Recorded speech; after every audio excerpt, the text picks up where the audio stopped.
আপনাদের সামনে লাগানো সেই ছোট্ট পিটুনিয়া চারাগুলো আজকে এতটা বড় হয়েছে আর এত সুন্দরভাবে ফুল দিচ্ছে। সেই তিনখানা গাছ কি সুন্দরভাবে বেড়ে উঠেছে এবং কত সুন্দর ফুল দিয়েছে দেখুন। আমি বলেছিলাম আগের ভিডিওতে যে এক একটি গাছ থেকে 2000 মতো ফুল পাওয়া সম্ভব, এবং সেটা কেন বলেছিলাম তার প্রমাণ সাপেক্ষে আমি আজকের এই ভিডিওটি করছি। এক একটি গাছে প্রায় 15টা 20টা করে ফুল ফুটে আছে। এটাতে এখনও সেভাবে ফুল আসেনি, এই একটি মাত্র গাছে।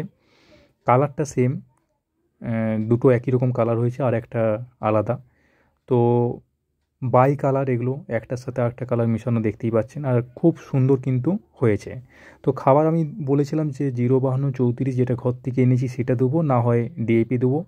তো আমি 05234 এখনও পর্যন্ত অ্যাপ্লাই করেছি এগুলোতে।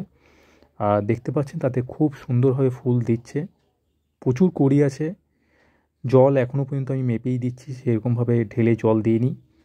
গতকাল যেমন পুরো ভর্তি করে জল দিয়েছিলাম, তারপর প্রায় 3-4 দিন যাওয়ার পর আবার জল দেবো, যেহেতু গাছও বড় হয়ে গেছে, তো জলের চাহিদা এখন তৈরি হবে। তো এইভাবে খুব সুন্দরভাবে আপনারাও এখন নিশ্চয়ই আপনাদের বাড়িতে যে পিটুনাগুলো লাগিয়েছেন সেগুলোতে ফুল পাচ্ছেন নিশ্চয়ই। আর মেসের এই গাছ করে সত্যিই ভালো লাগে, আর আপনাদের সাথে শেয়ার করেও সত্যিই অনেক ভালো লাগে।